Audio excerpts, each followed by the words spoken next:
मंडा पिठा ना शुणिला मात्रे समस्ते भारी कष्टिकिया काम बोली भावती किंतु एकदम सहजरे आज आम बनइबा हेले एई रेसिपीटा पूरा देखि सारला पर छोट छुआ भी बनई देबे कारण मु जो हिसाब रे देखिबी सेटा बहुत ही अति सहज रेसिपी। तो मंडा पिठा एते भी बढ़िया से बनी पारे बोली आपण माने वीडियो न देखिले विश्वास होबनी। तो सेइति पई फास्ट रु लास्ट पर्यंत देखिया पई रहिला अनुरोति। तो निहाती देखि दियंतु एई सहज आ टेस्टीदार मंडा पिठा बस गोटे रु दुईटी जिनिस भितर बनी जिवो हमर सुआदिया आ कौलिया मंडा पिठा। तो बनइबाटा केते इजी आपण माने वीडियो देखि सारला पर निहाती कमेंट करिवे जदि आपण माने भी एमिति जदि मंडा पिठा बनाउचंती तो निहाती कहिबे। तो चलंतु फ्रेंड्स डेरी न करिके आमे मंडा पिठा रेसिपी आडको पळेइबा।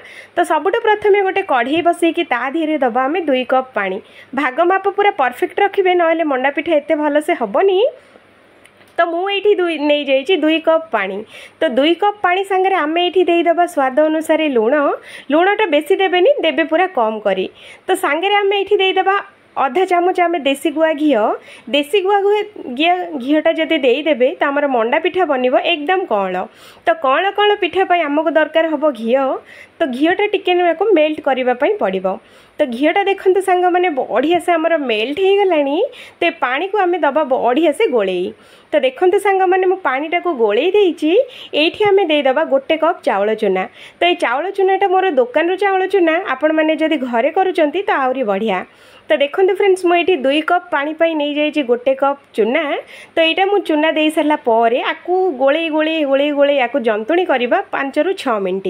तो देखते सांग मैंने एमती गोलेला मात्रे ही आमर चूनाटा बहुत ही बढ़िया से जंती हो। तो बेसी टाइम टोटाल लगे 2 ରୁ 3 मिनट भितर जंती जीव। तो एमती करी करी आमे लम्स गुड़ाक सबू जाक आमे भांगीदबा नहेले आमर सबू जाक चेका चेका हो। तो गैस रो फ्लेम टाक लो टू मीडियम रखिबे। हाई फ्लेम रे जदि बनइबे तो तळु लागिजिवो। तो सेइतिपई लो टू मीडियम भितर ही जंतुणी को प्रस्तुत करेंगे। हाई फ्लेम रे देले टोटाल हबनी।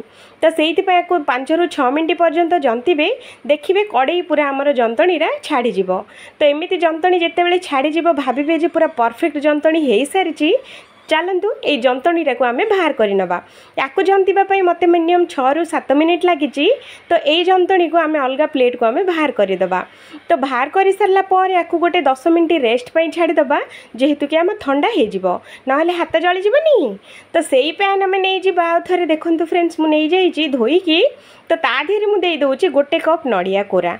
तो मुझे कोरिकी देदेछि आपण मैंने चाहिए ग्राइंडिंग के करके दे पारिबे।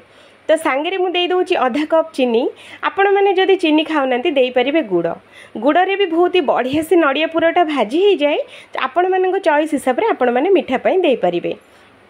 तो ये आमर अधिक टिके चटपटा और बास्ना अधिक आसवाई मुझे 2 ରୁ 3ଟା गुजराती दौची छेची। तो छेची सारा पर अधिक छेचीबेनी बास गुंड गुंड टिके नाकू हेजिबार अच्छी। तो ये सबू जाक बढ़िया से आम भाजी नबा। तो देखते सांग मैंने एमती करके बढ़िया से भाजी नबा। आपको से पर्यंत भाजवा जो पर्यंत आम नड़ियार कलर पूरा एकदम ब्राउन हैनी। तो 5 ରୁ 6 मिनट पर्यंत पूरा स्लो मीडियम रे नड़िया को भाजापी पड़ो। सेतिक बेले ही नड़ियार स्मेलटा बहुत ही बढ़िया आसवा सांगे बहुत ही बढ़िया लगी थाए नहेले नड़िया कोराटा कंचा कंचा रही जाए। तो गोल्डन कलर आसीगला। तो देखते सांग मैंने नड़िया पूरा एकदम पूरा परफेक्ट हो जाए पूरपाई। तो चलतु फ्रेंड्स एबे आमे गैसटा को बंद करनबा नहेले अधिक भाजिले कड़ा हो। तो सेइतिपई एमिति ही रखिबा पूरा खोला खोला होइकी रहिबो नड़िया कोरा नहेले आमर एठी जमा हबनी पूरा। तो चलतु फ्रेंड्स गैसटा को बंद करनबा। जंतुणीटा जो आमर अच्छी हल्का हल्का टिके नाकू गरम अच्छी आकु आमे दबा बढ़िया से चकुड़ी जेमिति आम रुटी पाई अटा चकुटू सेमिति आकु दबा 2 ରୁ 3 मिनिट आकु चकुटी ता दिहरे ही आम मंडा पिठा एकदम कौलिया और नरम बनवा पाई। तो देखते सांग मैंने आपको मुझे बढ़िया से दौची चकुटी आपण मैंने भी निहाती चकुटी देबे। जदि हाथ में लगू थाए तो पानी कि घी देकी भी आपण मैंने चकुटी पारिबे। तो देखो मुझे बढ़िया से आपको चकुटी सारी। तो चलतु छोट छोट बॉल्स हिसाब से मुझे भांगिकी आपको नौची आपण मान जो साइज्र मंडा पिठा बनइबे से साइज्रे देबे आपण मैंने बॉल भांगी। तो देखो मुझे छोटिया छोटिया बॉल्स नहीं कि एमती गोटे गिना सेप्र मुझे बनाऊँगी एमती करके बनातु बेसी पतला बेसी मोटा रखिबेनी। तो देखो ये मोर जंतुणीटा पूरा एकदम परफेक्ट अच्छी तो आधीरे मुझे देदे नड़िया पुर। तो फ्रेंड्स आपण मैंने जदि अधिक खायापी नड़िया पुर इच्छा थी अधिक टी देपारे किंतु हाँ जी आपण मैंने कभर करेंगे जंतुणी सांगे से देवे अधिक देले आमर मंडा पिठाटा एकदम फाटिज। तो से जी दरकार से दिंतु एकदम मंडा पिठाटा परफेक्ट बनातु। तो देखो मुझे सबूक एमती करके बन सारी तो आपण मैंने भी देखिले भी जानीपे केते परफेक्ट होगी मंडा पिठा बनी। तो चलते फ्रेंड्स मंडा पिठाटा आम सीझेवाई पलैबा। तो मुझे बसई गोटे कढ़ी ताधे मुझे दोई गोटे ग्लास पानी। तो पानी दे सारापर एमती गोटे जाली देदबा जहाँ कि आम मंडा पिठा सीझेबा। तो पानी टिके फुटी सारापर गोटे जाली देकी सबुतक मंडा पिठा ये आम देदबा पूरा स्लो टू मीडियम फ्लेम रे ही आपको पूरा घोड़े 10 ରୁ 15 मिनट पूरा को सीझेबा।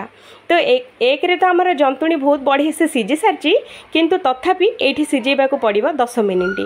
तो 10 मिनिट चलतु सीझेबा 10 मिनिट पर चलतु देखा आमर जो मंडा पिठाटा केमिति बनी। तो देखो फ्रेंड्स एकदम नरम नरम पूरा कलिया पूरा बनिकी रेडी हो सारी अलरेडी आमर 2टा घरे खाई सारी। तो यहाँ को चलते यहाँ को ठंडा करदेवी।